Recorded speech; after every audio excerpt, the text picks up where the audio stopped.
There is in your bulletins a green slip of paper, and you may want to find that. The invitation to you is during the sermon this morning, we're going to be talking about questions all through the sermon, and you may have noticed all through worship, we've been talking about questions. You may have questions that you have had in your mind but have been afraid to ask, or you may just have questions about your faith.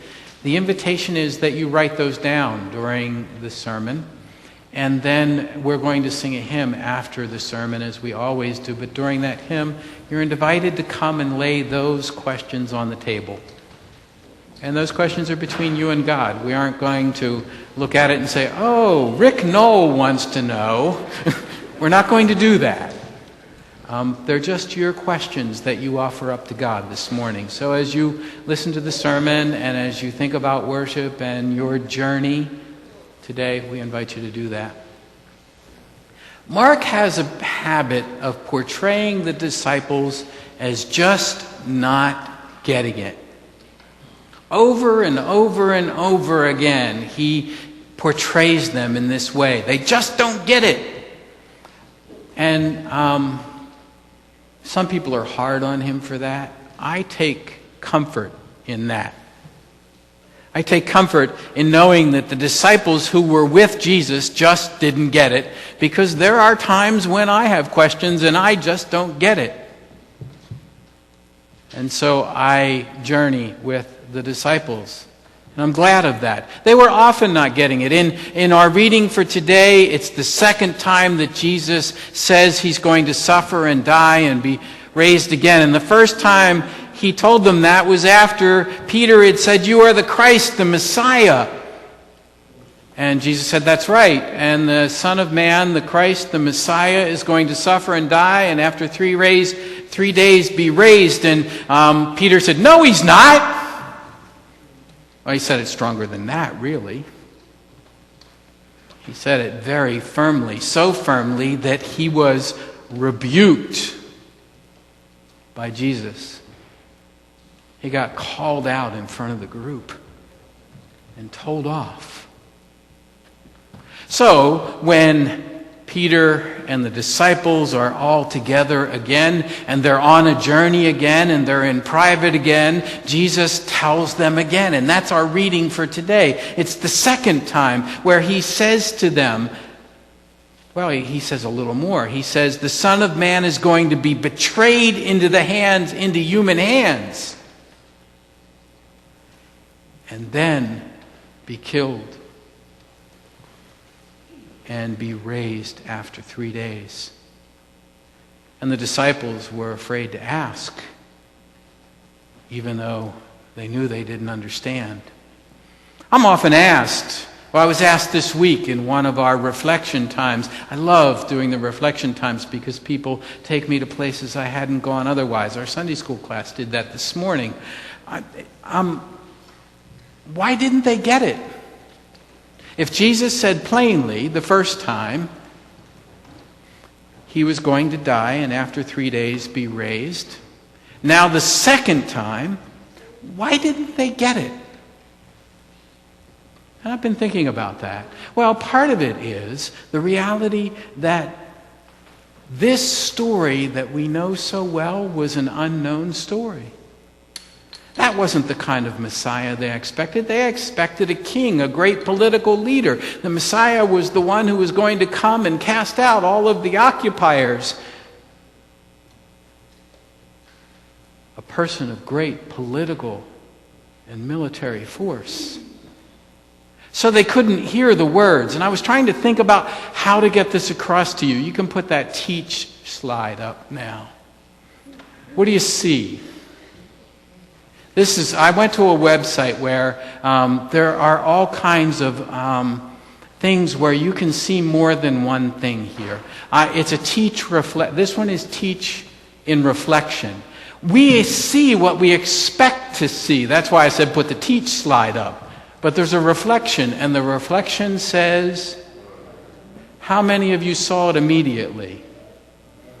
Some didn't. I have other slides, some others that are classics. There's one where the person looks like an old woman one way and a young woman the other. I can never see the young woman.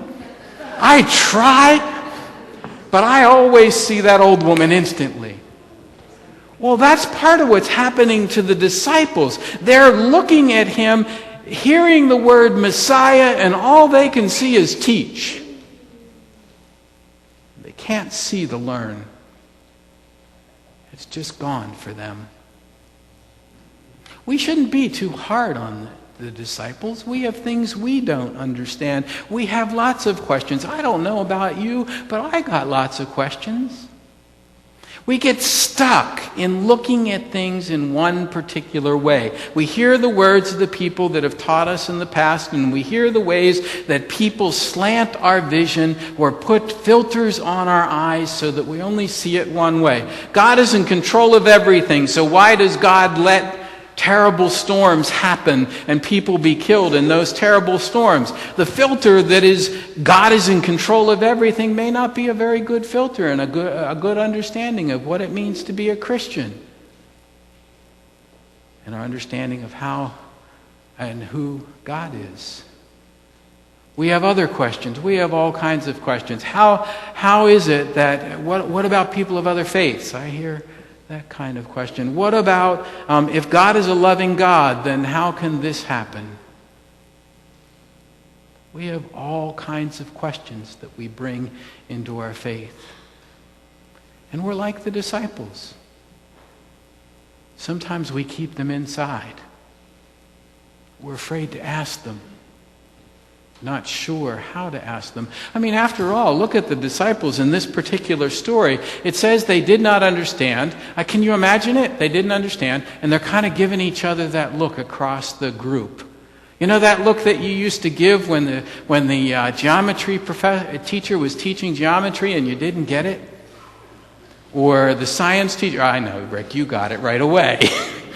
But maybe it was some other subject. I had a very good friend who just didn't get philosophy, and I would tutor him. And I could see by the look in his eye, he was looking across the class, and he wasn't getting it. But he was afraid to put his hand up. I think the disciples were kind of that way. I mean, after all, the last time someone spoke up when Jesus said he was going to suffer and die, it ended in a public rebuke in front of all the other disciples. Even though he didn't have a question, he had a statement, "No, you're wrong." It made them a little afraid to ask. Sometimes we're afraid to ask. We're afraid to ask because maybe we're afraid that if we begin to ask those questions, it might seem like we don't really have faith, or our faith isn't strong enough. We're afraid. One of the ways that one of the commentators wrote about this text is maybe the disciples were afraid to ask in part because they were unsure about who was going to betray Jesus, and so they were afraid to ask, as if we don't get it, that's a betrayal somehow of our faith. It's a giving up. It's a struggle. Maybe we're afraid to ask because because the way many people start questions to ministers. "Pastor, I think I should know this, but I got this question.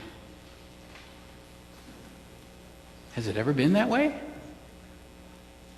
Do we walk around with those questions inside of ourselves and wonder, but we're afraid to ask?"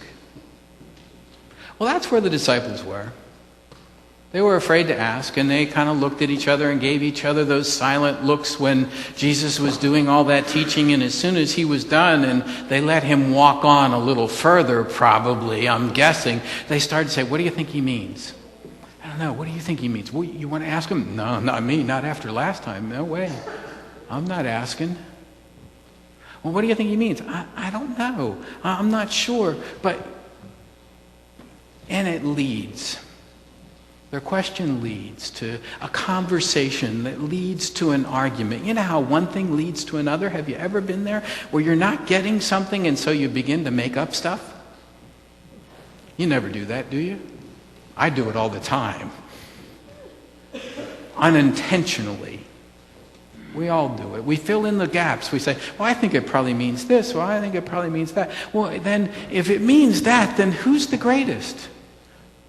If he's going to suffer and die, then who's going to be... Well, in my Sunday school class, they said, who's vice president? Or maybe it was they were saying, no, I don't think he has it right, and we'll just, we'll go on with this, but who's the greatest? We get in all kinds of arguments. They did. We do. What do we do in the church when we don't have answers? When things are uncertain, we start to fill in the answers. We do in the church. We can't be hard on the disciples because a lot of church conflict is about things that aren't real. They're not totally clear. And so people get in these major fights over things where they don't know the answers and they say, I'm right and you're wrong. And they're in these arguments.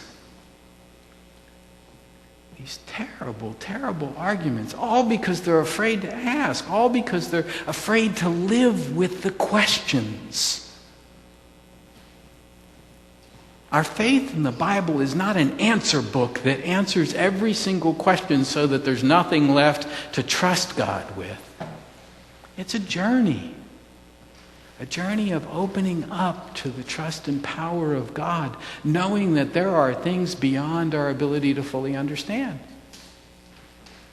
But we don't like that. When Jesus catches on to what they're doing, he takes a child. And he places that child in the middle of them. Well, he takes the child in his arms and he says, whoever receives one such child as this one receives me. And whoever receives me receives not me, but the one who sent me, meaning God. Now, as I thought about that in the way that we're thinking about this text this morning, I began to think, what are the qualities of children? Well, some we know. They are dependent on us. They need us. We need each other. But one of the things I know about children is they ask, and you know this too, because we see commercials and we have lived it, they ask questions. Lots of questions.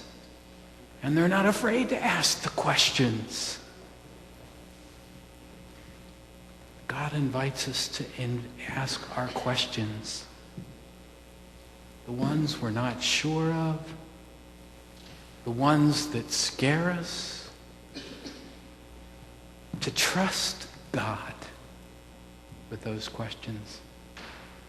When we don't ask them, we wind up arguing. Making up our own answers or making up answers and saying they're absolutely right.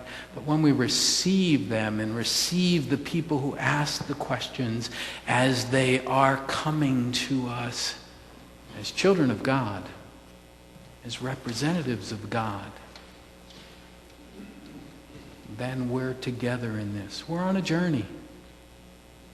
We're on a journey of faith where we live with each other's questions. We have some things we know, but we also have a lot of things that leave us with questions. And together we ask those questions and we journey and we support and encourage and we seek and we trust and we learn and we grow. So we invite you to bring your questions. We're going to sing a hymn that is totally new to us. It is called Unsettled World. And when I asked Jason if this hymn was singable, he says the melody is disturbing just like the words. So be prepared for that. But know that the words and the tone of the music fit this kind of questioning that we might have about our journey of faith and bringing all of that in trust to God.